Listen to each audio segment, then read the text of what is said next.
నమస్కారం బతుకమ్మ సమాచారానికి స్వాగతం.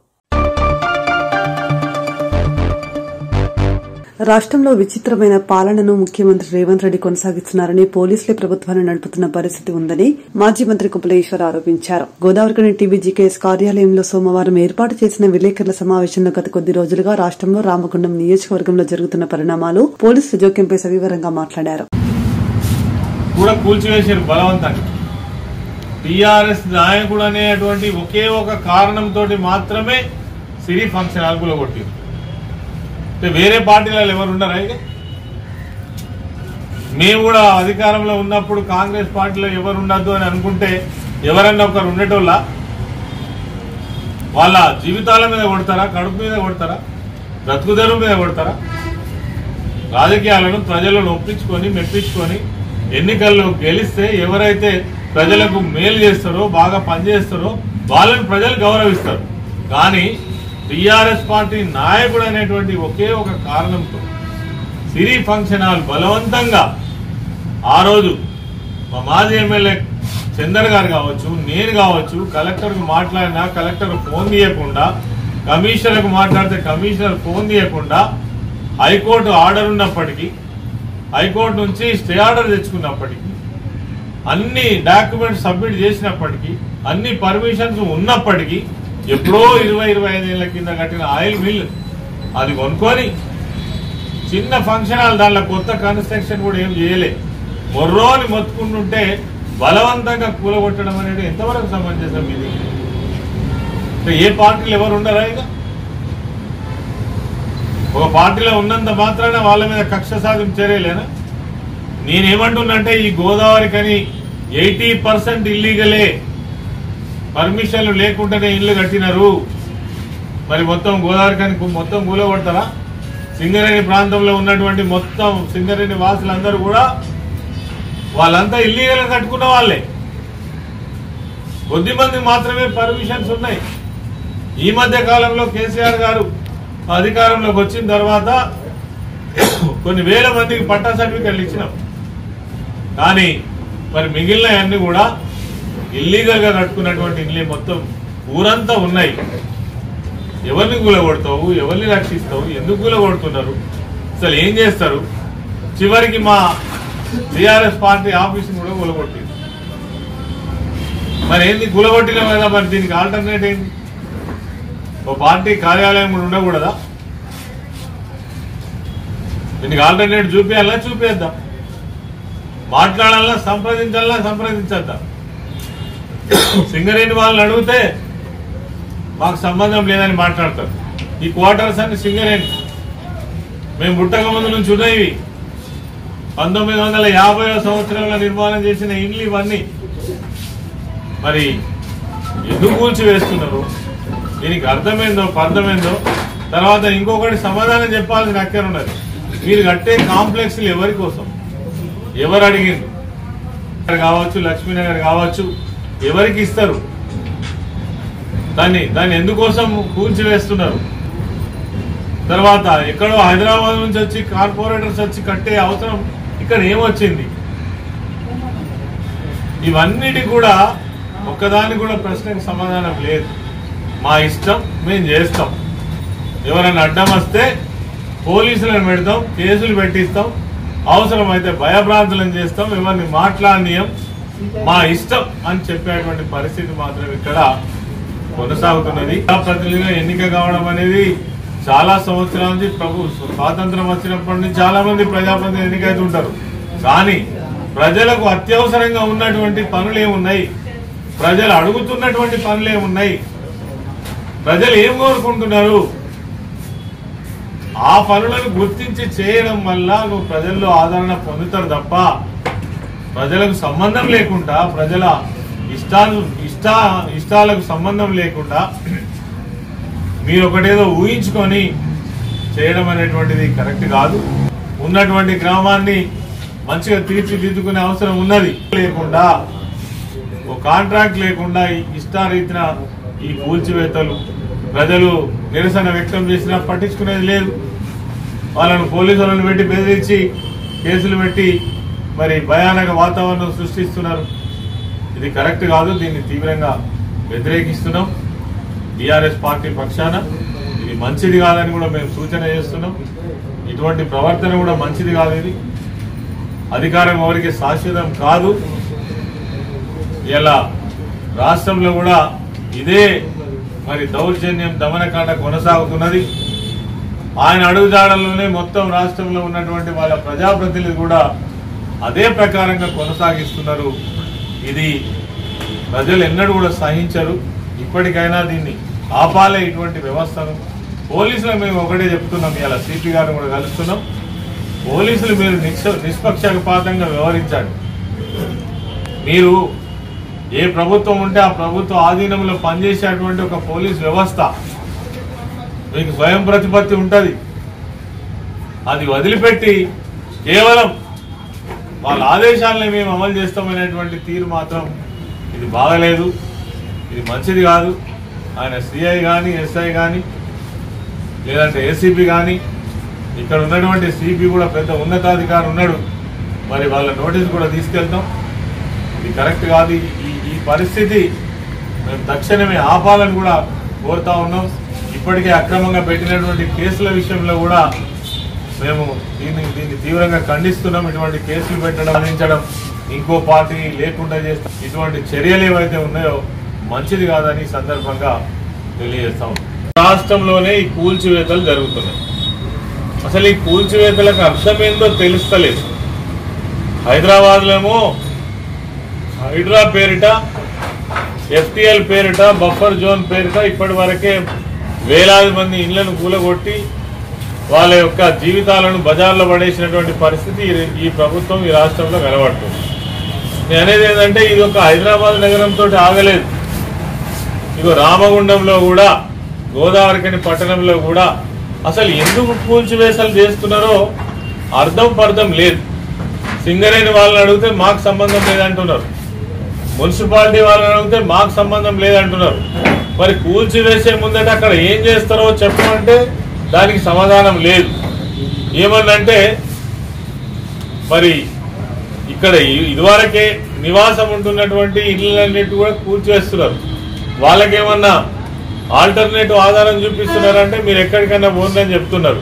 అంటే ఇంత దౌర్జన్య కాండ నడుస్తుంటే కూడా పోలీసులు తమాషా చూస్తున్నటువంటి తీరు మాత్రం మనకు కనబడుతున్నది.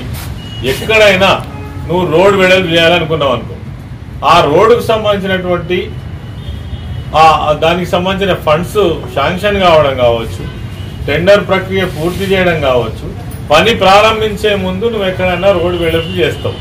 లేదంటే ఒక కాంప్లెక్స్ కట్టాలనుకుంటే ఆ కాంప్లెక్స్కి ఎందుకు కడుతున్నావు, ఎవరి కోసం కడుతున్నావు, దానికి డబ్బులు ఉన్నాయా లేవా, లేదంటే మరి ఆ కూల్చేసేటువంటి ప్రాంతంలో ఉన్నటువంటి నిర్వాసితులకు మనం ఏమి ఆధారం చూపిస్తున్నాం అనేటువంటి అర్థం పర్థం లేకుండా ఇలా తిలక్ నగర్లో కావచ్చు, లక్ష్మీనగర్లో కూలగొట్టిన కూల్చివేతలు కావచ్చు, చౌరస్తా ప్రాంతంలో కూల్చివేతలు కావచ్చు, అదేవిధంగా ఎన్టీపీసీ మేడిపేరులో కూల్చివేతలు కావచ్చు. ఒక ఇల్లు నిర్మాణం చేయడం చాలా కష్టం, కూల్చివేయడం నిమిషాల మీద పని. ఇది ప్రజలకు ఎవరైతే కూల్చివేతకు గురై ఆ ఇల్లును కోల్పోయినటువంటి ఆ కుటుంబానికి ఆ బాధ తెలుస్తుంది. మరి వాళ్ళకి ఆ దుఃఖం తెలుస్తుంది తప్ప వేరేటోళ్ళు కాదు. ఆదేశాలు ఇవ్వడం ఎవరైనా ఇవ్వచ్చు, అధికారంలో ఉన్నంత మాత్రాన ఆదేశాలు ఇవ్వడం ఎవరైనా ఇవ్వచ్చు. కానీ ఆ ఆదేశం మేరకు ఎంత దారుణం జరుగుతుందో ఆలోచించకుండా చేస్తున్నటువంటి పనులు కనబడతా ఉన్నాయి. ఇది దారుణం. ఎందుకంటే మేము కూడా ఇక్కడ పుట్టి పెరిగినటువంటి వాళ్ళం. ఈ పట్టణం నిజంగానే మీరు సుందరీకరణ చేయాలనుకుంటే మీ ఫండ్స్ ఏవి ఎక్కడ శాంక్షన్ అయినాయి, టెండర్ ప్రాసెస్ కంప్లీట్ అయినాయా, డబ్బులు ఏడికెళ్ళి తెస్తారు, తర్వాత ఇప్పుడు అది అవసరం ఉన్నదా లేదా, అక్కడ ప్రజల డిమాండ్ ఉన్నదా, ఏది లేదు. ఒక గాలిలో దీపం పెట్టి ఏదో ఊహించుకొని నిజంగా కూడా ఒక పని చేసే ముందు అక్కడ ఉన్నటువంటి ప్రజల యొక్క ప్రజాభిప్రాయాల సేకరణ చేసి ఏం చేసుకుంటారో చేసుకోండి అన్నట్టుగా మరి ఇక్కడ వ్యవస్థ నడుస్తున్నది. ఇది కరెక్ట్ కాదు. అంతేకాకుండా ఈ మధ్య కాలంలో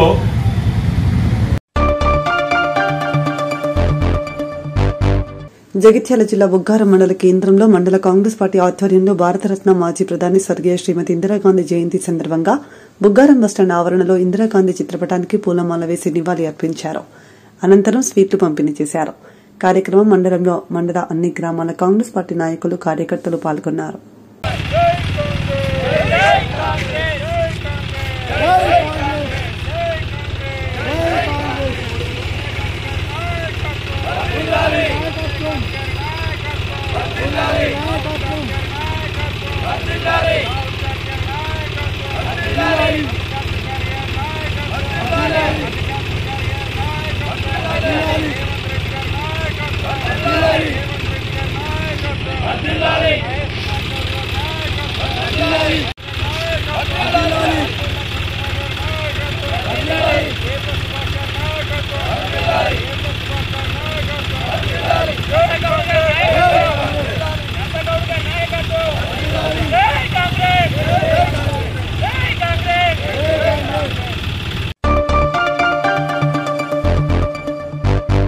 సిద్దిపేట జిల్లా దుబ్బాక నియోజకవర్గం అక్బర్పేట బూంపల్లి మండల కేంద్రంలోని కాంగ్రెస్ పార్టీ కార్యాలయంలో భారతదేశ తొలి మహిళా ప్రధానమంత్రి భారతరత్న స్వర్గీయ శ్రీమతి ఇందిరాగాంధీ 107వ జయంతి సందర్భంగా వారి చిత్రపటానికి పూలమాల వేసి ఘనంగా జయంతి వేడుకలు నిర్వహించిన అక్బర్పేట బూంపల్లి మండల కాంగ్రెస్ పార్టీ నాయకులు.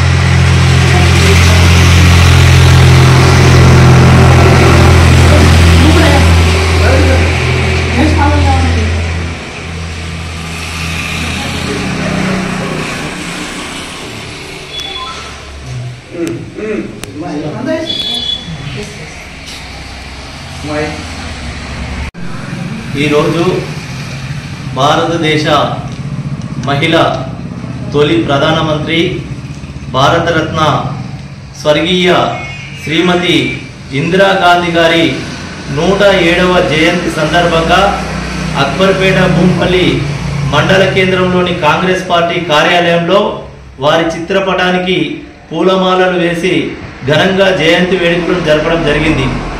ఈరోజు తెలంగాణ రాష్ట్ర ప్రభుత్వము ఇందిరాగాంధీ గారి జయంతి సందర్భంగా ఇందిరాగాంధీ గారి జాతీయ సమైక్యత దినోత్సవం జరుపుకోవడం జరుగుతోంది. ఇందిరాగాంధీ గారు ప్రధానమంత్రి చేసిన రోజుల్లో దేశంలో పేదవారికి కూడు గూడు లేక చాలా ఇబ్బంది పడుతున్న రోజుల్లో ఆ రోజు ప్రధానిగా ఇందిరాగాంధీ గారు ఖానా మకాన్ అని చెప్పేసి పేదవారికి భోజనము మరియు ఇల్లు ఇచ్చిన ఘనత శ్రీమతి ఇందిరాగాంధీ గారికి దక్కుతుంది. అలాగే వ్యవసాయ భూములను పేదవారికి ఇచ్చిన చరిత్ర ఇందిరాగాంధీ గారికి దక్కుతున్నది. బ్యాంకులను జాతీయం చేయడం వలన పేదవారికి మరింత చేరవేసిన ఘనత ఇందిరాగాంధీ గారిది. నెహ్రూ గారి ద్వారా వారి వారసత్వం ద్వారా అందిపుచ్చుకున్న నాయకత్వ పటిమతో ఉక్కు మహిళగా వారు ఎన్నో సంస్కరణలు పేద ప్రజల కోసం చేశారని చెప్పేసి ఈ సందర్భంగా తెలియజేస్తా ఉన్నాం. ఇందిరాగాంధీ ఇందిరాగాంధీ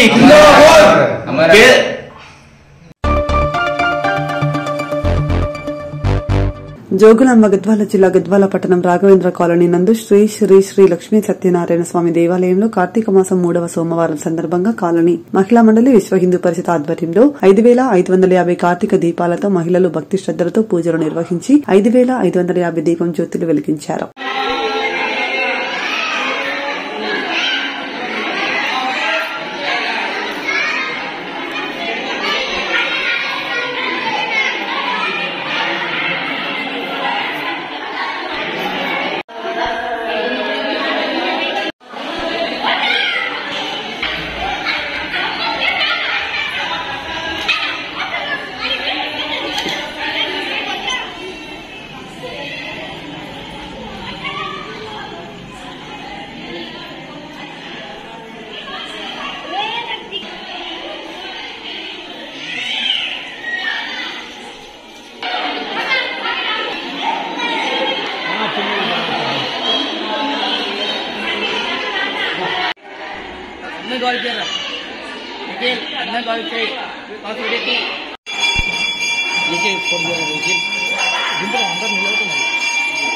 దింపాల్సిందే ఇంత దింపుతుంది మంచిది నాకు ఎందుకంటే కెమెరా బాగాలేదు నాకు ఫస్ట్ పెట్టదు మళ్ళీ ఒక బిట్ అట్లా మంచిగా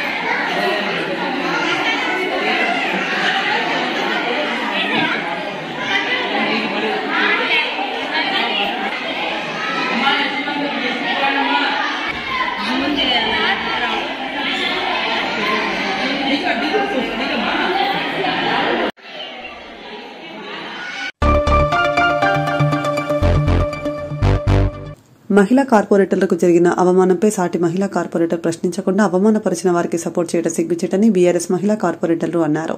గోదావరికని ప్రెస్ క్లబ్ లో మంగళవారం ఏర్పాటు చేసిన విలేకరుల సమావేశంలో దళిత కార్పొరేటర్లు గాదం విజయ, కవితా సరోజిని మాట్లాడుతూ ప్రజా సమస్యలపై తమ కార్పొరేషన్ కార్యాలయంలో నిరసన తెలిపితే ఇక్కడ సీఐ తమపై కేసు నమోదు చేయడమే కాకుండా ఉద్దేశపూర్వకంగా తమను 3 గంటల పాటు స్టేషన్లో కూర్చోబెట్టి దళిత కార్పొరేటర్లపై తమను దుర్భాషలాడారని తెలిపారు.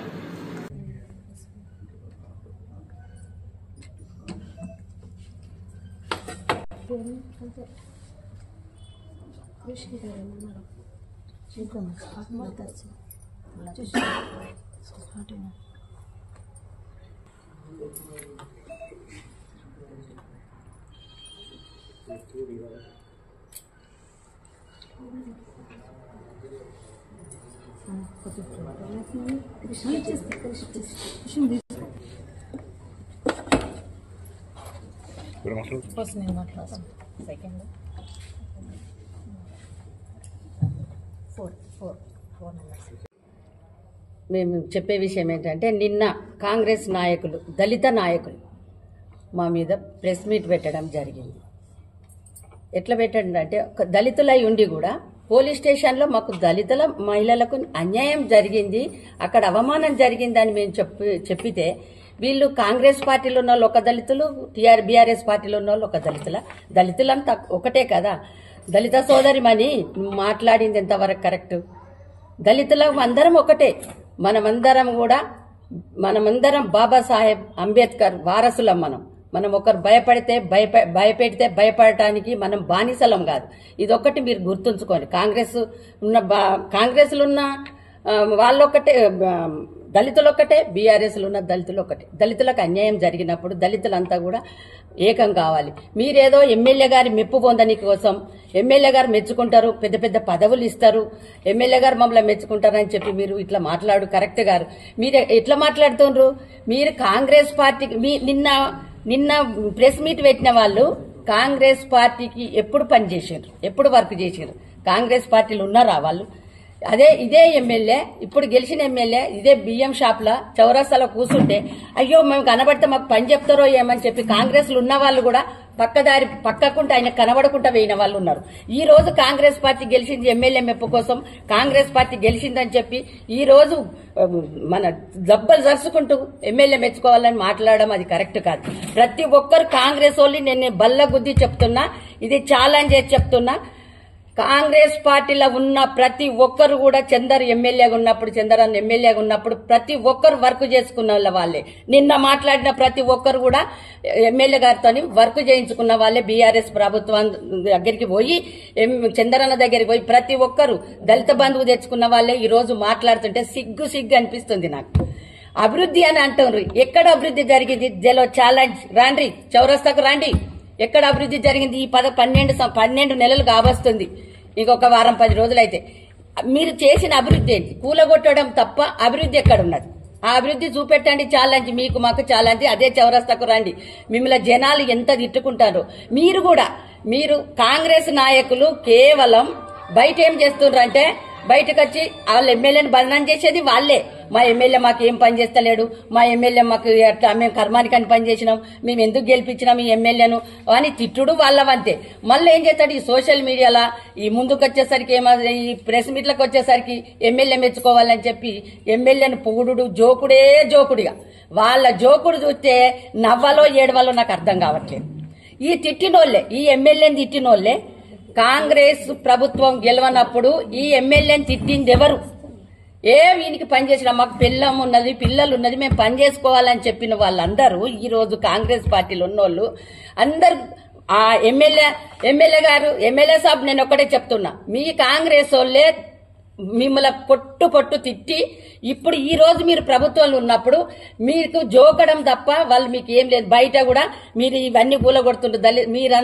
మీరు ఈ గరీబోళ్లకు వీళ్ళకు ఇప్పుడు ఇండ్లన్నీ కూలగొడుతుండ్రు కదా, ఈ షాపులన్నీ కూలగొడుతుండ్రు కదా, నిరుపేదలకు అన్యాయం జరుగుతుంది.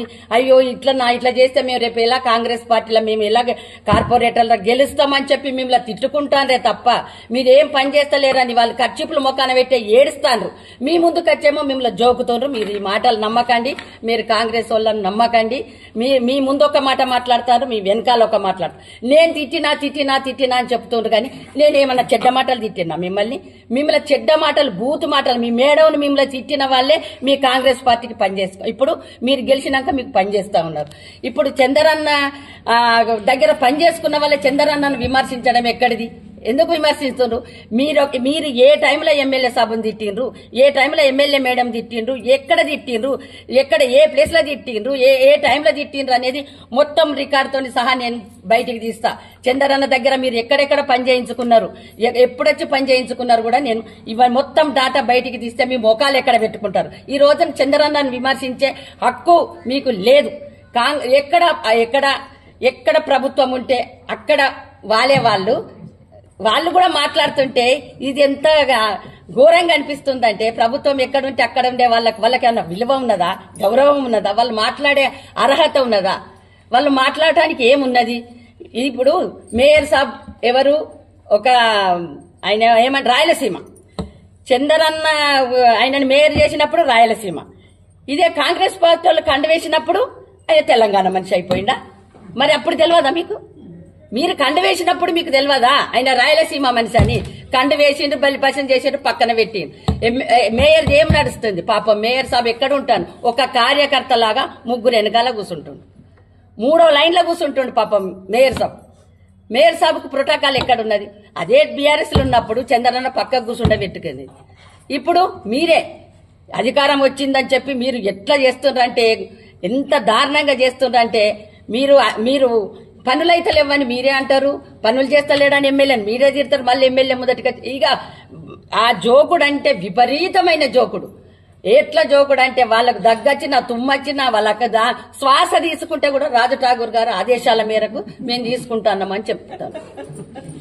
అది కాదు, మీరు నిజాలు మాట్లాడండి. జనాలు ఏమనుకుంటారు, ప్రజలు మీ గురించి ఏమనుకుంటున్నారు, అభివృద్ధి ఎక్కడున్నది అని మీరు బయట ఎట్లా మాట్లాడుతుండ్రో మీరే ప్రచారం చేస్తున్నారు. అభివృద్ధి లేదు, ఏం లేదు, పని లేదని మీరే ప్రచారం చేస్తున్నారు. ఎమ్మెల్యే దగ్గరికి పోయి మీరే ఇట్లా చెప్పుడు చంద్రన్నని తిట్టేసరికి మిమ్మల్ని మెచ్చుకుంటారు అనుకుంటున్నారా? ఇప్పుడు చంద్రన్న చేసిన అభివృద్ధి ఎంత ఉన్నది? ఇప్పుడు మీరు ఈ 11 నెలల్లో చేసే అభివృద్ధి ప్రజలే చెప్తారు. మీరు ప్రజల ముందుకు రాని, మీరు సవాల్ ఇస్తున్నారు. మీరు బాగా మాట్లాడడానికి తప్ప సోషల్ మీడియాలో పెట్టడానికి నువ్వు రాముడు దేవుడు, నువ్వు బాణం వేసినావు, ఇది రాముడు పాలించిన పాలన, ఇది రాముడు, రాజశేఖరుడు, రాజు ఇవే మీరు మాట్లాడుతున్నారు తప్ప అభివృద్ధి మీరు ముందు నిజాలు మాట్లాడు. మీకు దమ్ము ధైర్యం ఉంటే మీరు ఎమ్మెల్యే సాబ్ ఇది కరెక్ట్ కాదు, మనము నిరుపేదలకు అన్యాయం చేస్తున్నాము, మనం ఈ అన్యాయం చేస్తున్నామని జనాలు మాట్లాడుకుంటున్నారు అని మీకు దమ్ము ధైర్యం ఉంటే నిజాలు చెప్పండి.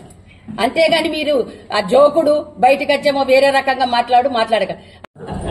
మీడియా మిత్రులకు, పత్రికేయ మిత్రులకు మరియు మా బీఆర్ఎస్ కార్పొరేటర్లకు, నాయకులకు అందరికీ నా ప్రత్యేక ధన్యవాదాలు.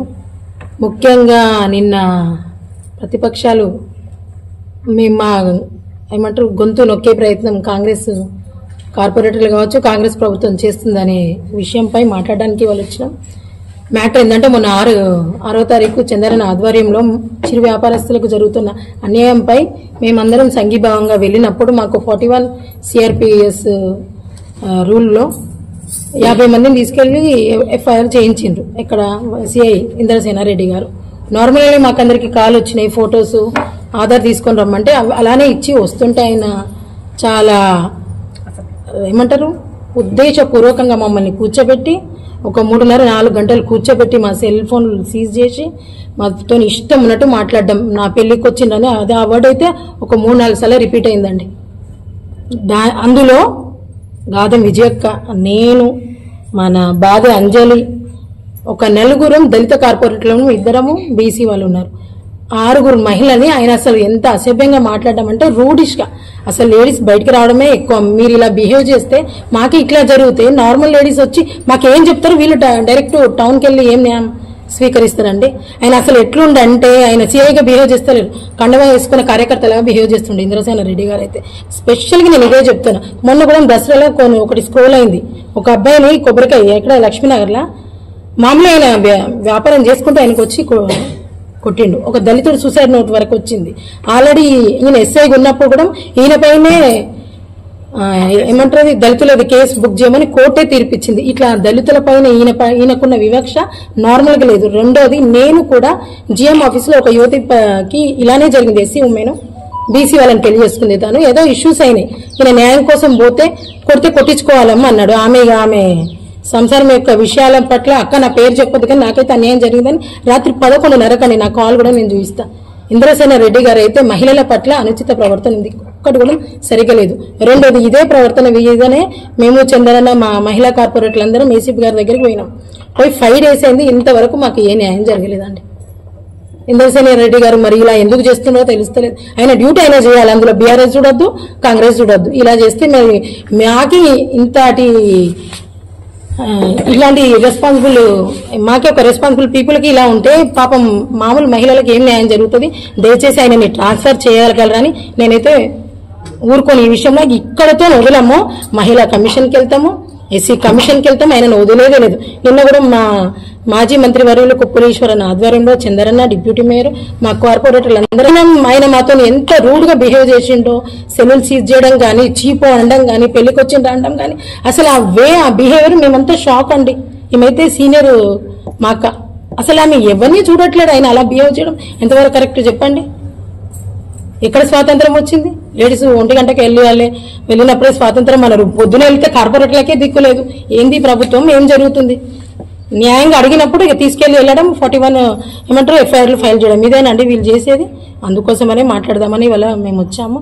కంపల్సరీ ఇక్కడ న్యాయం జరగకపోతే ఇంకా పై స్థాయిలో ఆయన వెళ్ళడము, ఆయన ఇక్కడ నుంచి ట్రాన్స్ఫర్ చేయడం మేము ఏకదటికి ఇది కంపల్సరీ చేస్తాం.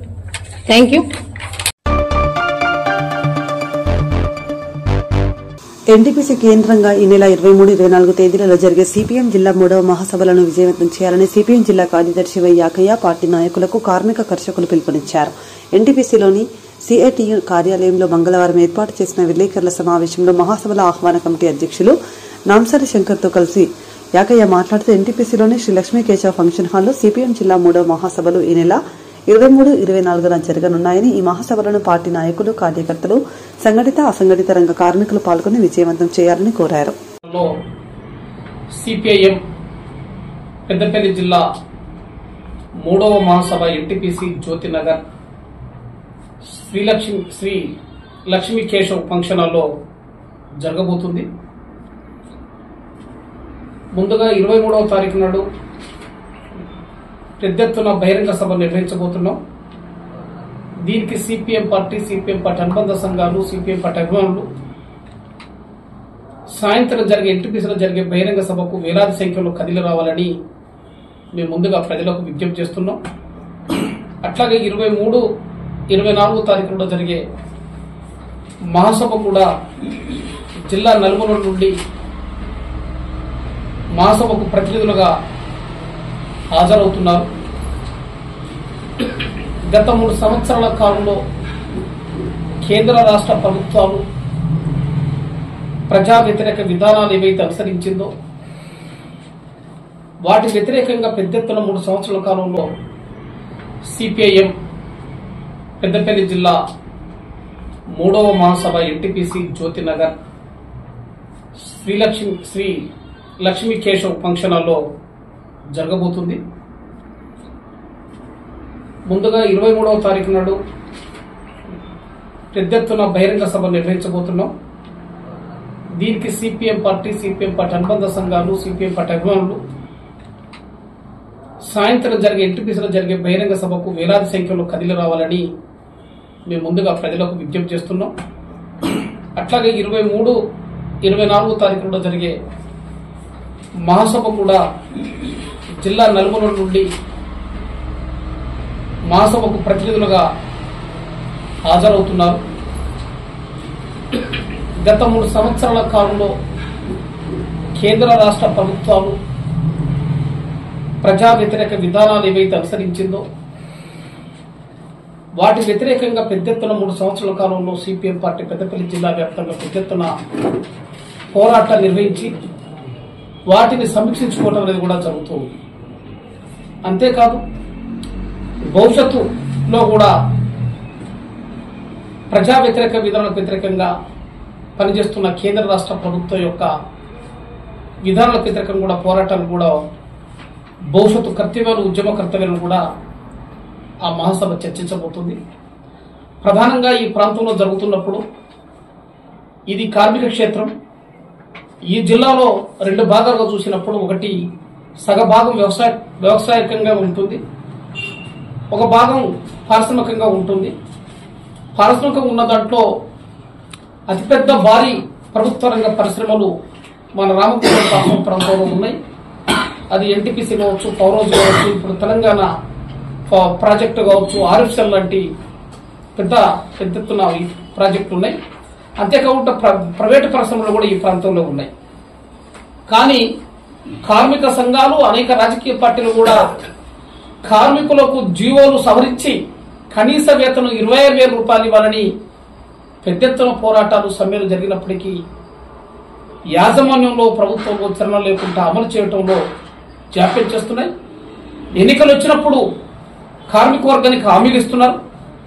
ఆ హామీలలో 26,000 రూపాయలు తప్పనిసరి జీవోలు చేస్తారంటున్నారు. 20,000 రూపాయలు ఇప్పిస్తామని కూడా హామీ ఇవ్వటం జరుగుతుంది. కానీ ఆచరణలో అది సాధ్యం కావటం లేదు. ఈ మహాసభ ఈ ప్రాంతం ఉండే కార్మిక వర్గం కోసం ఒక తీర్మానం కూడా చేయబోతుంది.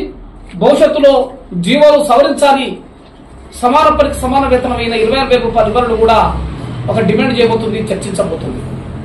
అంతేకాదు ఈ ప్రాంతం కార్పొరేషన్ గా ఉంది రామగుండం మున్సిపల్, ఇప్పుడు అది రూడా కూడా అయింది. దాన్ని బి గ్రేడ్ గా చేరని సిపిఎం పార్టీ అనేక సందర్భంలో కూడా తన పోరాటంలో, ఉద్యమంలో భాగంగా అది ప్రకటిస్తూ డిమాండ్ చేసుకుంటూ వస్తుంది. దీన్ని డి గ్రేడ్ గా కూడా, బి గ్రేడ్ కూడా ప్రకటించాలని కూడా రేపు మహాసభ చర్చించబోతుంది. అతిపెద్ద కార్మిక క్షేత్రం. ఇక్కడ సింగరేణి కార్మికులు ఉంటారు, లేకపోతే ఆర్ఎఫ్ఎల్ ఉంటారు, ఎన్టీపీసీ ఉంటారు, ప్రైవేటు రంగంలో పనిచేసే, ప్రైవేట్ పరిశ్రమలో పనిచేసే కార్మికులు కూడా వేలాది సంఖ్యలో ఉంటారు. కానీ ఈఎస్ఐ హాస్పిటల్ అనేది ఇక్కడ లేని పరిస్థితి ఉన్నా అది చాలా నామమాత్రమే. దీని మీద పార్లమెంట్ ఎన్నికలు అయినప్పుడు, అసెంబ్లీ ఎన్నికలు వచ్చినప్పుడు పెద్ద ఎత్తున వాగ్దానం చేస్తారు. ఇక్కడ 100 పడకల ఆసుపత్రులు ఉండాలని హామీలు ఇస్తుంటారు. ఇగో ఇక్కడ స్థలం చూసామంటారు, అక్కడ స్థలం ఉంది అని చెప్తారు, రేపే ప్రారంభం అని చెప్తారు, అది కార్మికులకు దగ్గరలో ఉందని చెప్తారు. ఈ కార్మికుల కష్టాలు పరిష్కారమైందనే రాజకీయ వాగ్దానాలు ఎన్నికల్లో పోటీ చేసి గెలిచిన పార్టీలు, ఓడిపోయిన పార్టీలు కూడా చెప్తాయి. కానీ ఆచరణలో శూన్యంగా కనిపిస్తున్న పరిస్థితి ఉంది. దీని మీద సిపిఎం పార్టీ గతంలో పాదయాత్ర చేసింది 3 సంవత్సరాల క్రితం కూడా. ఇక్కడ ఈఎస్ఐ హాస్పిటల్ నిర్మించాలని, 100 పడకలు ఉండాలని, కార్మికులకు సౌకర్యం కల్పించాలని చేసినప్పటికీ అది ఇవాళ స్థలం కేటాయింపులో అది ఒక రకంగా అశ్రద్ధ జరుగుతుంది. ఒకరి ఉన్న వాటి ఫండ్ రిలీజ్ చేయడంలో కూడా పాలక వర్గాలు వాటి మరి తప్పుడు విధానాలను అవలంబిస్తున్న పరిస్థితి ఉంది. కాబట్టి ఈఎస్ఐ హాస్పిటల్ కూడా ఇక్కడికి రావాలని, అది 100 పడకలు ఉండాలని రేపు ఈ మహాసభ చర్చించబోతుంది. అంతేకాకుండా వర్షాలు వచ్చినప్పుడు వరద నీరు ఇక్కడ దాకా వస్తుంది, వరద నీరు బ్యాక్ వాటర్ ఇక్కడ దాకా వస్తుంది. చాలా ఖాళీలు ముప్పుకు గురవుతున్న పరిస్థితి ఉంది. మరి ఈ స్థితిలో సిపిఎం పార్టీ గతంలో చెప్పింది, కానీ ఎన్నికల వాగ్దానంలో కూడా ఉంటూ వస్తుంది. గోదావరికి కరకట్ట కట్టాలని ఏదైతే డిమాండ్ ఉందో దానికి ఇన్ని వందల శాంక్షన్ అయినాయి, ఎన్ని వేల శాంక్షన్ అయినాయి, ఇంత అని చెప్తున్నారు. కానీ ఆచరణలో అది లేని పరిస్థితి ఉంది. కరకట్ట కట్టడంతోటి మల్కాపూర్ నుండి మొదలుకుంటే లేదా గోదావరి నుంచి మొదలుకుంటే ఇక్కడ నుండి ఇక్కడ ఈ ప్రాంతంతో ఈ ముప్పు గ్రామానికి గురిగాకుండా ఉంటుంది కాబట్టి దానికి వెంటనే నిధులు మంజూరు చేయాలని కూడా సిపిఎం పార్టీ రేపు జరగబోతున్న జిల్లా మహాసభలో అది చర్చించబోతుంది. ఇంకంతకంటే చాలా ప్రమాదమైన పరిస్థితి. రాజీవ్ రహదారి ఏర్పాటు చేసిన కానుండే ఈ ప్రాంతంలో సిపిఎం పార్టీ ఒక ప్రధాన ఎజెండాగా పెట్టుకుంటూ వస్తుంది. దీని మీద గోదావరి వచ్చినందరికీ మరొకసారి కృతజ్ఞత తెలియపరుస్తా ఉన్నాం. ఈరోజు 23, 24 తారీఖులో సిపిఎం పార్టీ జిల్లా మహాసభలు జరుగుతూ ఉన్నాయి. అవి మహాసభలు అనేవి గత 3 సంవత్సరాలలో ఏమేమి చేసినామనేది పోరాట కార్యక్రమాలు ఇంకా మిగతా కావాల్సిన ఏవైతే కార్యక్రమాలు ఉన్నాయో అవిటిని చర్చించుకొని ఈ మహాసభలో తీర్మానం చేసి గత 3 సంవత్సరాలకు జరగబోయే విధానాలను రూపొందించుకోవడం ఈ మహాసభ ఉద్దేశం.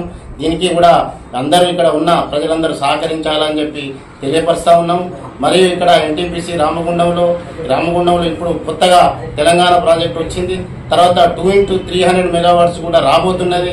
మరి ఇక్కడ ఏదైతే స్థానికులందరికీ కూడా ఉద్యోగాలు 90% కల్పించాలని చెప్పి ఒక డిమాండ్ నడుస్తూ ఉన్నది. కానీ ఎవరిని తీసుకోకుండా కాంట్రాక్టర్లు అందరూ కూడా ఏదైతే డబ్బులు తీసుకునే మరి చేస్తా ఉన్నారో దాన్ని వెంటనే దాన్ని రద్దు చేయాలి. ఎవరైతే ఇక్కడ ఉన్న యువతకు ఏదైతే ఒక ఇంటర్వ్యూ పద్ధతి ప్రకారంగా వాళ్ళని ఉద్యోగాలకు తీసుకోవాలి. ఎందుకంటే నిరుద్యోగ సమస్య చాలా ఉన్నది.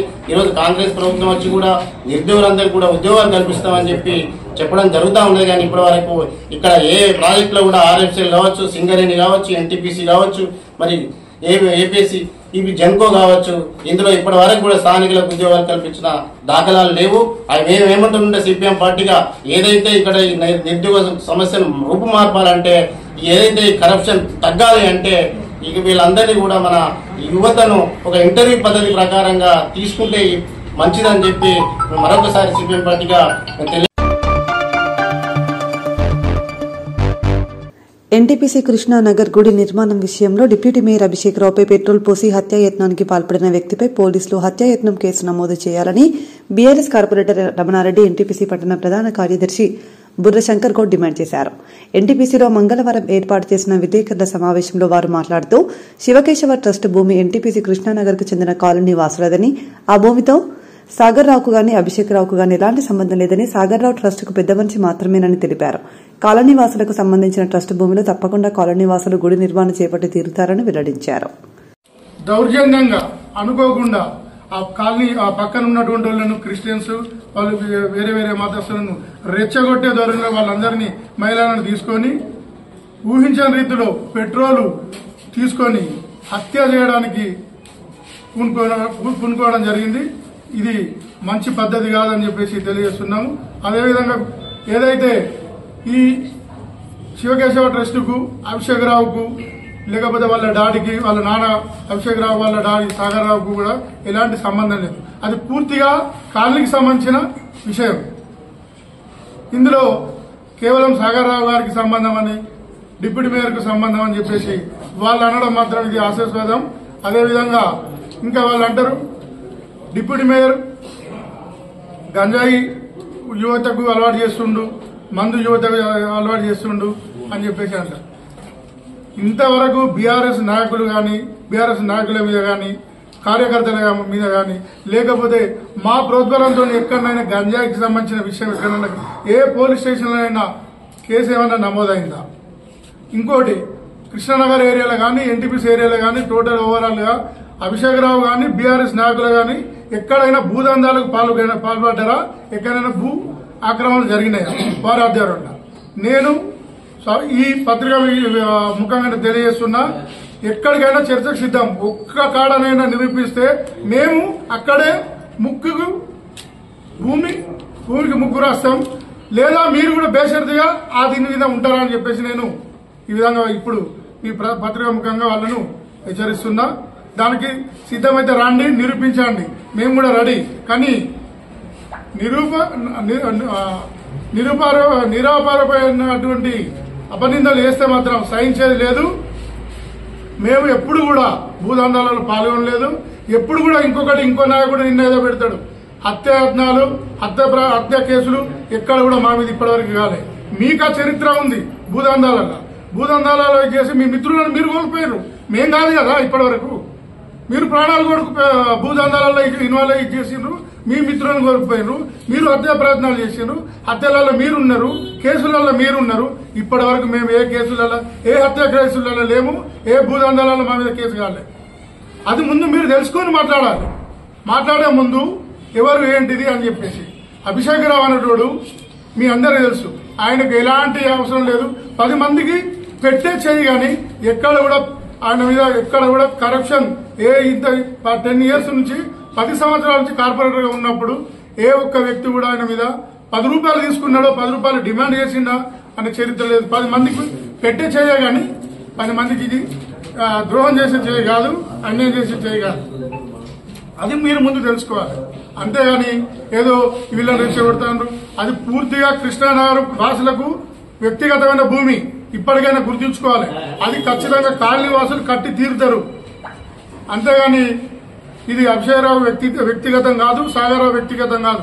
సాగర్రావు గారు దానికి ఒక పెద్ద మనిషిగా ట్రస్ట్కు ఉండొచ్చు, కానీ దాన్ని వేరే రకంగా రాజకీయంగా పొలవడం మీ కాంగ్రెస్ వాళ్ళకు కూడా తగదు. దయచేసి ఇప్పటికైనా కూడా ఈ ఆరోపణలను మానుకోవాలని చెప్పేసి ఇప్పుడు ఎన్టీపీసీ టౌన్ పక్షాన, బీఆర్ఎస్ పార్టీ పక్షాన మేము డిమాండ్ చేస్తున్నాం. గత 4 రోజుల క్రితం జరిగినటువంటి కృష్ణానగర్లో ఉన్నటువంటి గుడికి సంబంధించిన విషయంలో మా గౌరవ డిప్యూటీ మేయర్ గారు, రామన్ కార్పొరేషన్ చేయబడినటువంటి అభిషేక్ రావు గారి మీద పెట్రోల్ పోసి హత్యాయత్నం చేయడం అనేది మేము అందరం తీవ్రంగా ఖండిస్తా ఉన్నాం. చాలా బాధాకర విషయం. ఏదైనా సమస్య ఉంటే ఈ విషయంలో గుడి అనేది ఓన్లీ అభిషేక్ రావు గారు, సాగర్రావు గారు ఉంటుంది కాదని ఈ ప్రాంత ప్రజల మనోభావాల మేరకే ఆడ గుడి నిర్ణయించారు. ఆ గుడి నిర్మించే సమయంలో చూస్తున్న సమయంలో ఈ అభిషేక్ రావు డిప్యూటీ మేయర్ గారిని, వాళ్ళ నాన్నగారు సాగర్రావు గారిని అక్కడ 2 మీద బెదిరింపుల చర్యలు పాల్పడి పెట్రోల్ పోసి హత్యాయత్నం చేయడం అనేది బాగా బాధాకర విషయం. దీని మీద పోలీసు వారికి విజ్ఞప్తి చేస్తున్నాం. తప్పకుండా దోషులను కఠినంగా శిక్షించాలని, లేదంటే ఇలాంటి విషయాలు మళ్లీ పునరావృతం కాకుండా ఉండాలని కోరుకుంటూ, ఎలాంటి నాయకులు కూడా తలవకుండా చట్టపరంగా న్యాయపరంగా ముందుకెళ్లి కఠిన చర్యలు కోరుకుంటున్నాం. మేము అభివృద్ధి కోసం కానీ మంచి పనుల కోసం స్వాగతిస్తున్నాం, సహకరిస్తున్నాం తప్పకుండా. కానీ ఇలాంటి మాత్రం పునరావృతం కాకూడదు. అలాగే ఇక గల్లీ నాయకులు ఎమ్మెల్యే గారి పేరు చెప్పి రకరకాల భయభ్రాంతులకు గురి చేసి మున్సిపల్ సిబ్బందిని కానివ్వండి, ఎన్టీపీ సిఎస్ఆర్ని కానివ్వండి, ఈ రకంగా బెదిరిస్తూ ప్రోటోకాల్ లేకుండా మా యొక్క డివిజన్లలో ఏదన్నా వర్క్ ఓపెనింగ్ అప్పుడు మా కార్పొరేటర్లను, ప్రజల చేతను నాయకుల కార్పొరేటర్లను కూడా పిలవకుండా వాళ్ళకి కొబ్బరికాయ కొట్టి అలాంటి భయభ్రాంతులకు గురి చేసిన సంఘటన ఇంతవరకు జరగలేదు. మేము గత 10 సంవత్సరాలు అధికారంలో ఉన్నప్పుడు ఎలాంటి కక్షసాధ్యులు కానీ, ఎలాంటి ఇబ్బందులు కానీ, ఎవరి మీద పోలీసు విధులకు కానీ ఏ రోజు కూడా అడ్డం పడ్డ పరిస్థితులు లేవు. తీయండి ట్రాక్ తీయండి మా ఆరోపణలు చేస్తున్నారు. ఇవాళ మా డిప్యూటీ మేయర్ మీద గంజాయి వ్యాపారి అని ముద్ర వేస్తున్నారు. అది ఎంతవరకు సబబు? మీరు ట్రాక్ చేయండి, పోలీసు వారికి రిక్వెస్ట్ చేస్తున్నా, విలేకరులకు రిక్వెస్ట్ చేస్తున్నా, ఇండియన్స్ వారికి రిక్వెస్ట్ చేస్తున్నా. 20 years 20 సంవత్సరాలు మా ట్రాక్ చేయండి. మీరు భూదందా చేసినామా, గంజాయి దందా చేసినామా, ఎవరు అన్యాయం చేసినామా, ఎవరు దాడి చేసినామా, వారు చేసినా మేము చేసినా ట్రాక్ చేస్తే బయటపడుతుంది. మంత్రి తెలిసిన విషయమే. వాళ్ళకు మమ్మల్ని చూసి భయపడుతున్నారు. రేపు రాబోయే ఎలక్షన్లలో వీళ్ళు నిలబడితే తట్టుకోలేము, వీళ్ళ ప్రజాదరణ ముందు నిలబడిన భయానికి మా మీద ఆరోపణలు చేస్తున్నారు, తప్పుడు ఆరోపణలు చేస్తున్నారు. దయచేసి పోలీసు వారు కూడా ప్రాపర్లీ ఎంక్వైరీ చేసి నిజమైన దోషుల శిక్షలను కోరుకుంటూ, ఇలాంటి విషయాలు పూర్వకంగా కోరుకుంటూ తప్పకుండా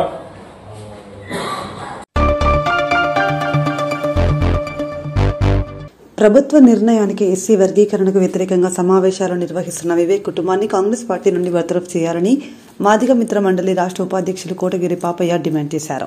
గోదావరికని ప్రెస్ క్లబ్ లో మంగళవారం ఏర్పాటు చేసిన విలేకరుల సమావేశంలో కోటగిరి పాపయ్య ఎంఆర్పీఎస్ నాయకులు ఉప్పులేటి పర్వతాలతో కలిసి మాట్లాడుతూ మందకృష్ణ మాదిగ 30 సంవత్సరాల సుదీర్ఘ పోరాటం కారణంగా సుప్రీంకోర్టు ఎస్సీ వర్గీకరణను రాష్ట్రాలకు వదిలేసి తీర్పునివ్వడం జరిగిందని తెలిపారు. నమస్కారాలు. ఈరోజు ఏదైతే 30 సంవత్సరాల నుంచి పోరాటం చేసినటువంటి మందకృష్ణ మాదిగ వర్గీకరణ కావాలని చెప్పని 59 కులాలకు అందరికీ సమాన భాగం కావాలని చెప్పని వర్గీకరణ కోసం పోరాటం చేస్తూ ఉన్నాడు. దాన్ని అన్ని రాజకీయ పార్టీలు, అన్ని వర్గాల ప్రజలందరూ కలిసి కూడా ఇది న్యాయమేనని చెప్పని చెప్పడం జరిగింది. కానీ ఈరోజు ఏదైతే సుప్రీంకోర్టు ధర్మాసనం ఇచ్చినటువంటి తీర్పు మీ రాష్ట్రాలల్లో వర్గీకరణ చేసుకోవచ్చు అని చెప్పి తీర్పు ఇవ్వడం జరిగింది. దానికి నిండు సభలో రేవంత్ రెడ్డి తెలంగాణ ముఖ్యమంత్రి నేను దానికి కట్టుబడి ఉన్నాను అని చెప్పడం జరిగింది. దాన్ని అతను ఎప్పుడైతే రాష్ట్ర ముఖ్యమంత్రి చెప్పాడో మేము రాష్ట్రంలో ఉన్నటువంటి మాదిగ బిడ్డలం అందరము ఇక సంతోషము, మనకు ముఖ్యమంత్రి దాన్ని అమలు చేస్తానని చెప్పాను. మేము ఎంతో ఆశతో ఉన్న సందర్భంలో ఈ వల్ల ఏ కాన్స్టిట్యున్సీ నుంచి పార్లమెంటు నుంచి ఎన్నుకోబడ్డటువంటి వివేక్ కొడుకు వంశీ గారు, వివేక్ తర్వాత వాళ్ళ అన్న చెన్నూరు ఎమ్మెల్యే, బెల్లంపల్లి ఎమ్మెల్యే, ఈ పార్లమెంటు సభ్యుడు అయినటువంటి వివేక్ కొడుకు, వీరు ముగ్గురు కలిసి కూడా మేము మాలలకు అన్యాయం జరుగుతూ ఉంది, మేము దాన్ని మాత్రం మేము వ్యతిరేకిస్తున్నాము అని చెప్పి అతను జిల్లాకు కూడా మీటింగులు పెట్టడం జరుగుతూ ఉంది. అయ్యా నీకు అన్యాయం జరుగుతుంది కావచ్చు మీ ఒక్క కుటుంబానికి, కానీ మాలలకు మాదిగలకు 59 కులాలకు నష్టం జరుగుతుంది అని చెప్పి మేము అడుగుతా ఉన్నాం. ఆ నష్టం ఏంటిదో నువ్వు చెప్పాలి. ఒకవేళ నీకు నష్టం జరిగితే ఇవాళ ఈ యొక్క దేశంలోనే 6వ ధనవంతునివి అని చెప్పి ఆయన చెప్పుకుంటా ఉన్నారు. నీకు ఆనాడు మాయావతి కాన్సీరాము పార్టీ పెట్టి అక్కడ మాయావతిని ముఖ్యమంత్రి చేయడం జరిగింది. రామ్ విలాస్ పాస్వాన్ కూడా పార్టీ పెట్టి ఈ రోజు కేంద్ర ప్రభుత్వంలో ఒక ప్రధానమైనటువంటి పదవిలో ఉన్నాడు. కానీ నువ్వు ఈ రాష్ట్రం లోపల నువ్వే ఒక పార్టీ పెట్టి ఇవాళ 80 లక్షల మంది మాల మాదిగలు ఉన్నామని చెప్పుకుంటా ఉన్నాము. 1 కోటి మందితోటి ఇవాళ నువ్వు పార్టీని పెట్టి ఇక్కడ జనరల్లో ఒక 20 సీట్లు గెలిపించి ఓ 20 సీట్లు దళితులకు అప్పచెప్తే నువ్వు దళిత రిజర్వేషన్లను నువ్వు ఎందుకు పోటీ చేస్తున్నావు? మనకే గవర్నమెంట్ వచ్చి ఈ రాష్ట్రాన్ని బాగుపరిచినవి అవుతావు తప్ప ఒక కులాన్ని పట్టుకొని మాలలకు అన్యాయం జరుగుతుంది, వాళ్ళకు న్యాయం చేస్తానని తిరుగుతా ఉన్నావు.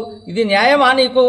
నీ ఇంట్లోనేమో ముగ్గురు కూడా 2 ఎమ్మెల్యేలు ఒక ఎంపీ అయి కూడా మాలలంతా కలిసి కూడా మేము గ్రామాలలో కలిసి బతుకుతా ఉన్నాము. వాళ్ళు మేము ఒకటే వాడలు ఉన్నాము, తిండికి లేని మాలలు ఉన్నారు. నువ్వు ఎక్కడ ఫ్యాక్టరీలు పెట్టినావు? ఎవరికి న్యాయం చేసినావు? ఇలా మాలల కోసం చేస్తానడం ఇది న్యాయం కాదు. నువ్వు సుప్రీంకోర్టు కట్టుబడి ఉంటావా? ఉండకపోయినట్టు అంటే నీ పార్టీ కట్టుబడి ఉంటావా? నీ పార్టీ ఒక ముఖ్యమంత్రి ఏమో నేను రిజర్వేషన్ కట్టుబడి ఉన్నాను అని చెప్తే మేము ఉండము అని చెప్పి అంటాను. కాబట్టి కాంగ్రెస్ పార్టీ అయ్యా రేవంత్ రెడ్డి ముఖ్యమంత్రి గారు తప్పకుండా ఇదే గిట్ట వేరే వాళ్ళు అయినట్టే అంటే క్రమశిక్షణ చర్య కింద తీసుకొని మీరు పార్టీ నుండి సస్పెండ్ చేస్తున్నారు.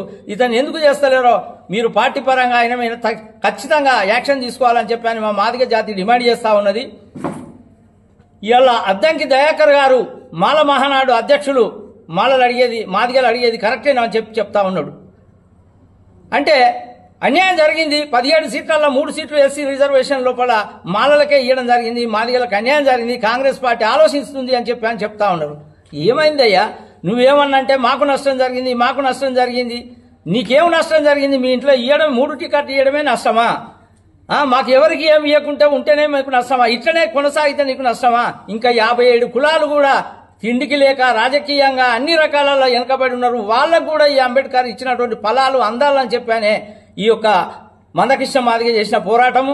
మందకృష్ణ మాదిగ ఒక కులానికి సంబంధించిన పని చేయలేదు. ఆనాడు వికలాంగులకు వాళ్ళంతా గమనిస్తా ఉన్నారు. అన్ని పార్టీలు ఆలోచిస్తా ఉన్నాయి. సుప్రీంకోర్టు కూడా ఆలోచించి నిర్ణయం తీసుకున్నది. మీరు తప్పుడు ప్రచారం చేసి మాలలను రెచ్చగొట్టి మేము కలిసి అన్ని కుటుంబాలు అన్ని ఊళ్ళల్లో కూడా మాల మాదిగలను కలిసి బతుకుతా ఉన్నాం. నువ్వు రెచ్చగొట్టకు. ఆ తీర్పు ఎట్లుస్తే అట్లనే రైట్. మీరే ఎక్కువ ఉన్నారంటారు ఓట్లు, మీరే ఎక్కువ తీసుకోండి, మాకు తక్కువ ఇయ్యండి. మేము ఇవాళ లెక్కల ప్రకారం 40 లక్షల మంది ఉన్నాం. మీరు 50 లక్షలు ఉంటే 50 లక్షలు తీసుకోవయ్యా. మనకున్న తమ్ముళ్ళు ఉన్నారు 57 కులాలు, వాళ్ళకు కూడా న్యాయం జరగాలనేదే మా కోరిక. మీకు అసలే కావద్దు అని చెప్పంటే ప్రజలంతా కలిసి అన్ని వర్గాల ప్రజలు కూడా ఆలోచిస్తూ ఉన్నారు. దయచేసి మీరు ఇలా చేయొద్దు అని చెప్పని మీకు నమస్కారాలు చేస్తున్నాము. మీకున్నటువంటి డబ్బు ఈ దేశంలో ధనవంతులు, మన దళితుల కోసం అందరి కోసం ఆలోచించు, మా కోసం ఆలోచించకుండా మీ మాల సోదరులకు ఆలోచించి వాళ్ళకు ఫ్యాక్టరీలు పెట్టు, వాళ్ళను ముందుకు తీసుకపో. అంతే తప్ప నీ రాజకీయ లబ్ధి కోసం మాలలంతా ఎగబెట్టి వాళ్ళందరిని రెచ్చగొట్టి మనకు నష్టం జరుగుతుందంటే ప్రజలంతా పిచ్చోళ్ళు కాదు. మీరు ఆలోచించి లొల్లులు కాకుండా చేయాలని చెప్పని రేవంత్ రెడ్డి తప్పకుండా ఈ యొక్క క్రమశిక్షణ చర్యగా తీసుకొని మా 2 కులాలను 12,000 రూపాయలు లంచం తీసుకుంటూ ఉండగా ఓ అవినీతి రెవెన్యూ అధికారి ఏసీబీకి రెడ్ హ్యాండెడ్ గా పట్టుబడ్డాడు. గత నెల 27వ తేదీన లింగాపూర్ నుండి అంతర్గాంకు అలకుంట మహేష్ అనే వ్యక్తి ఇసుక తరలిస్తుండగా అంతర్గాం ఎస్ఐ వెంకటస్వామి పట్టుకుని తహసీల్దార్ కార్యాలయానికి తరలించారు. దీనికి 25,000 జరిమానా విధించడంతో ఈ నెల 14వ తేదీన మహేష్ జరిమానాను కట్టారు. అయితే పట్టుకున్న ట్రాక్టర్ను రిలీజ్ చేయడానికి ఆర్ఐ శ్రీధర్ లంచం డిమాండ్ చేసినట్లు సమాచారం. దీంతో ఆర్ఐ వేధింపులు భరించలేక మహేష్ ఏసీబీ అధికారులను ఆశ్రయించాడు. ఈ మేరకు బాధితుడి నుండి లంచం తీసుకుంటుండగా ఏసీబీ అధికారులు వారిని పట్టుకున్నారు. దీనిపై ఏసీబీ అధికారులు తహసీల్దార్ కార్యాలయంలో విచారణ చేపట్టారు.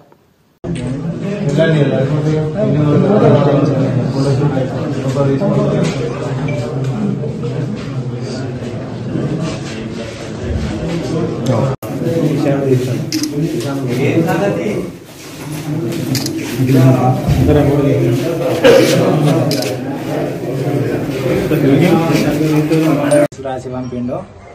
కేసుకి 25,000 చొప్పున ₹1,00,000 పడుతుంది బాబు అని చెప్పి మాట్లాడి నేను సార్ ₹1,00,000 ఎట్లా పడుతుంది సార్ అది ఇది అని చెప్పిన. ఆ ఫైల్ చూపెట్టాను సార్. 4 సార్లు దొరికిందా 10 సార్లు దొరికిందా సార్? నేను తెచ్చుకునేదే నెల రోజులు అవుతుంది బండి. ₹1,00,000 పైన ఎట్లా కట్టాలా సార్? నేను తెచ్చుకునే కొత్త ట్రాక్టరు ఎట్లా కట్టాలా సార్ అని చెప్పి మాట్లాడినా సార్. మాట్లాడితే అట్లా ఏం కాదు కానీ జంగయ్య ఓ రాకు బండి కాడి రాకు దెంగయ్య అని చెప్పి మాట్లాడింది సార్ ఎంఆర్ఓ సార్. మాట్లాడితే మేము వెళ్ళిపోయినా సార్.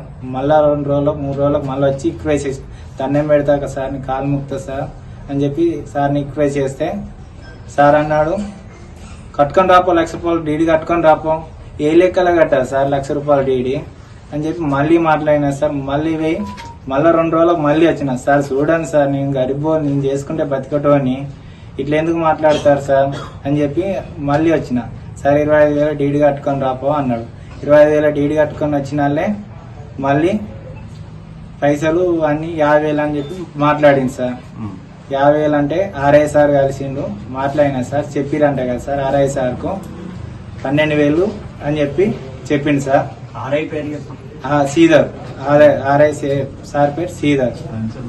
శ్రీధర్ కు 50,000 తీసుకురా అని చెప్పి అన్నాడు. మళ్ళీ 50,000 50,000 తీసుకురా ఆర్ఐ సారు చెప్పిండు సార్. తీసుకొచ్చిన సార్ అని చెప్పి ఆర్ఐ సారు అప్పుడే వచ్చిండు సార్. ఎంఆర్ఓ సార్ని కలిసిన మీకు చెప్పిండంట కదా సార్ అంటే చెప్పిండు తే అని చెప్పి అన్నాడు. చేపింది సార్ పైసలు ₹12,000 ఆర్ఐ చేతిలో ఇచ్చిన లెక్క పెట్టుకున్నాడు సార్. మా డీడీ పేపర్ 25,000 డీడీ పేపర్ను 12,000 లెక్క పెట్టుకొని 1 గంట సేపు వెయిట్ అయ్యి డీడీ మన రిలీజ్ ఆర్డర్ ఇచ్చేస్తా అని చెప్పి అన్నాడు సార్. గతంలో ఆయనకున్న గొడవలు ఉన్నాయి? ఏం లేదు సార్. మాకు ఫస్ట్ టైం వీళ్ళకి మనకు ఏం ఇలాంటి సంబంధం లేదు. ఫస్ట్ టైం మండల ఆఫీస్ రావడం. ₹1,00,000 4 సార్లు దొరికింది. 4 సార్లుగా దొరకలేదు సార్. ఒక్కసారిగా దొరకలేదు. నేను తెచ్చుకొని నెల రోజులు టౌన్ లో ఉన్నది. నెల రోజులు నడిపించుకున్నా సార్. కొత్త డాక్టర్ సార్ నాది. తహసీల్దార్ సార్ పేరు రమేష్ సార్. తహసీల్దార్ గారు డైరెక్ట్ మీకే చెప్పారా? నాకే చెప్పిండు. నాకు చెప్పిన శ్రీధర్ గారిని అడుగు. శ్రీధర్ అడుగుపోయి శ్రీధర్ చెప్పిన. శ్రీధర్ మాట్లాడుతూ పో అని చెప్పి 50,000 అని చెప్పి అన్నాడు. సార్ చెప్పిండు శ్రీధర్ సార్ చెప్పిండు సార్ అని చెప్పిన. సరే పో చెప్తే అన్నాడు. ఏసీబీకి ఎట్లా అప్రోచ్ అయ్యింది? ఏసీబీకి నాకు బాగా మెంటల్ గా టార్చర్ పెట్టిండు సార్. టార్చర్ పెడితే బాగా అంటే బాగా ఆరే ఈరే అన్నాడు. వెళ్ళిపో ఎందుకు వచ్చినావు అన్నాడు. పైసలు తీసుకురా అని చెప్పి అన్నాడు సార్. ఎంఆర్ఓ అన్నాడు సార్. లోపలికి పోతే ఇప్పటికి 10 సార్లు లోపలికి పోయినా సార్. రోజుకు ఒకసారి పోయినా. 2 రోజులకు గ్యాప్ ఇచ్చి కోపంగా ఉన్నాడు దగ్గినాలో పోదా అని చెప్పి గ్యాప్ ఇచ్చుకుంటే పోయినా సార్. ఇక ఇష్టం ఉన్నట్టు మాట్లాడట్లా. ఈ ఆర్ఐ సార్ ఇక మాట్లాడిండు. 12,000 తీసుకురాపో దారంగా చేరాను. 12,000 కట్టిండు. అదే ప్రకారం దారంగా చేరం కట్టినట్టు 12,000 చెప్పా అని చెప్పి ఆర్ఐ సార్ అన్నాడు సార్. సరే సార్ అని చెప్పి శనివారం రోజు సరే తీసుకొస్తా సార్ అని చెప్పి చెప్పిన సార్. ఈరోజు ఎంఆర్ఓ సార్ ఈరోజు వచ్చిండు. సార్తో మాట్లాడినా. సార్ నమస్కారం సార్ అని చెప్పి మాట్లాడినా. 50,000 తీసుకొస్తే అయిపో కదా 50,000 ఎందుకు ఇచ్చినావు అది అని చెప్పి మాట్లాడింది సార్. మాట్లాడితే ఆర్ఐ సార్ చెప్పింది సార్.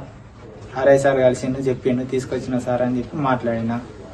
ఆర్ఐ సార్ వచ్చుడుతంటే నమస్కారం సార్ అని చెప్పి 12,000 తీసుకొచ్చిన సార్ అని చెప్పి చేతిలో పెట్టినా సార్. మరి ఇప్పుడు ఏసీబీ వాళ్ళు ఓన్లీ ఆర్ఐనే పట్టింది కానీ మరి ఎంఆర్ఓని పట్టిందా? ఎంఆర్ఓగా పట్టిరు సార్. ఎంఆర్ఓ చెప్పింది కదా సార్. ఆర్ఐని కలిపి ఎంఆర్ఓ ఆర్ఐకి చెప్పిన అని చెప్పి చెప్పిండు. ఇలా ఇంకో ఆర్ఐ ఏమైనా ప్రమేయం ఉందా? ఇంకో ఆర్ఐ ఏం లాంటి ప్రాబ్లం లేదు. ఈ ఆర్ఐ ఏదో ఆఫీస్ స్టాఫ్ ఇంకెవరన్నా ఉన్నారా? ఆఫీస్ స్టాఫ్ ఎవ్వరు లేరు సార్. ఈ ఆర్ఐ ఎంఆర్ఓ సార్ ఇద్దరు కమిట్మెంట్ అయ్యి పైసలు తీసుకోవడం జరిగింది సార్. ఇట్లా లంచం అడుగుతారు అని చెప్పి కొడితే వాళ్ళు ఏసీపీ నెంబర్ ఇచ్చారు సార్. వాళ్ళు ఏసీపీ నెంబర్ ఇస్తే ఏసీపీ నెంబర్తో మాట్లాడినా సార్. ఇది సార్ ఏదైనా ప్రూఫ్ ఉన్నదా, అది ఉన్నది ఇది ఉన్నా అంటే ఎలాంటి ప్రూఫ్ లేదు సార్. నన్ను అడుగుతారు వాస్తవమే అంటే ఒక కానిసేపులు పంపించింది సార్. వాళ్ళు సీసీ కెమెరా పెట్టారు, ఇవన్నీ పెట్టి మరి ఏం మాట్లాడతారో ఇల్లు పో అని చెప్పి అన్నారు సార్. పోయినా సార్. సీసీ కెమెరా ఇలా జోలో పెట్టుకొని 2 ఆడియో అవి పెట్టిండు, మీ ఇంటో అని చెప్పి అన్నారు సార్. ఇప్పుడు ఏసీబీ వాళ్ళని ఎన్నిసార్లు కలిసినా ఇదే ఫస్ట్ సారే? ఇంతకు ముందు కలిస్తే మళ్ళా ట్రై చేస్తామన్నారా? చెప్పిన వాళ్ళు ఎంబడే స్పందించిందా? చెప్పంగానే మేమున్నా నీకు న్యాయం చేస్తాం అన్నారు సార్. ఎన్ని రోజుల క్రితం? 3 రోజుల క్రితం సార్. నీ న్యాయం చేస్తాం అని చెప్పి మాట్లాడారు. నీకు ఎలాంటి ప్రాబ్లం రాదు, మీ న్యాయం చేస్తాం అని చెప్పి మాట్లాడారు సార్.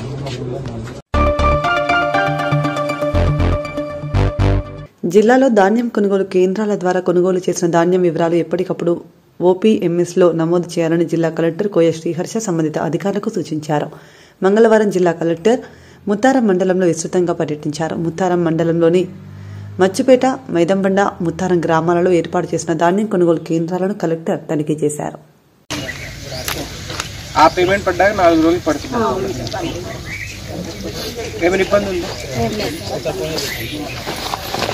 ఎంత వస్తుంది ఇక్కడ ఈ సెంటర్లో? సార్ మాకు అంతకుముందు అయితే 20,000 వచ్చింది సార్.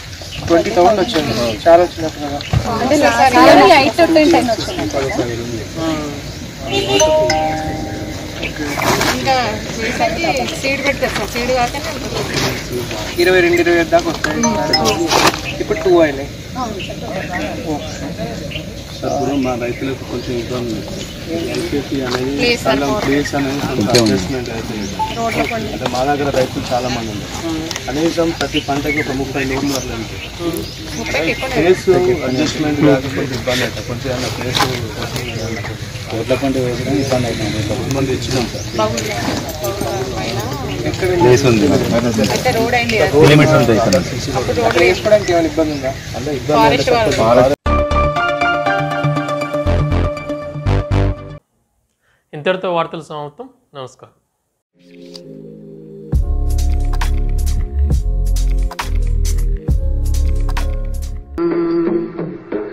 na na na